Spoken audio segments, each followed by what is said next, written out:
Hugo, un humoriste atteint d'un cas grave de syndrome de la page blanche, hérite d'une vieille maison. Un manoir victorien tentaculaire, rempli de meubles poussiéreux et du léger parfum de rêves oubliés. Parfait. Un changement de décor va me débloquer l'inspiration. Il ne se doutait pas que sa nouvelle demeure était livrée avec un nègre. Littéralement. La première nuit, Hugo tenta de travailler. Il s'assit à un vieux bureau, le bois froid sous ses doigts. Les mots ne venaient pas. Frustré, il jeta son stylo sur le bureau. Il rebondit une fois, puis traversa la pièce comme propulsé par une main invisible. Hugo fixa le vide. Était-ce le vent ? Il n'avait ouvert aucune fenêtre. Il essaya d'ignorer l'étrange phénomène et de se concentrer sur ses blagues.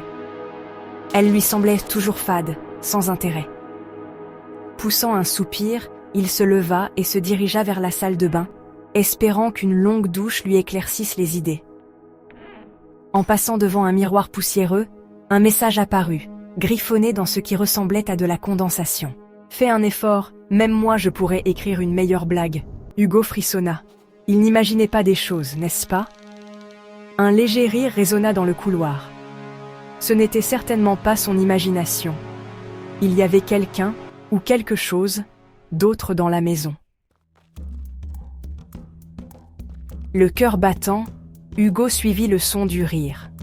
Il le mena à une vieille bibliothèque poussiéreuse dont les étagères étaient remplies de livres reliés en cuir. Une silhouette était assise dans un fauteuil, semblant former des ombres elle-même. C'était un homme, ou du moins, l'apparition fantomatique d'un homme.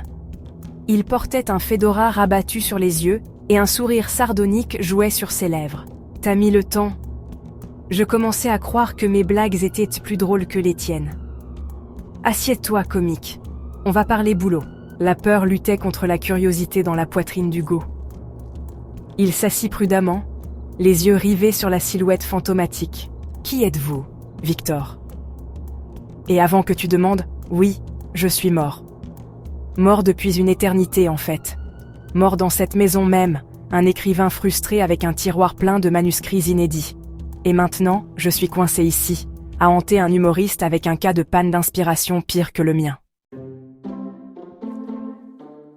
Écoutez, j'apprécie la critique constructive, mais je ne suis pas vraiment d'humeur à être hanté en ce moment.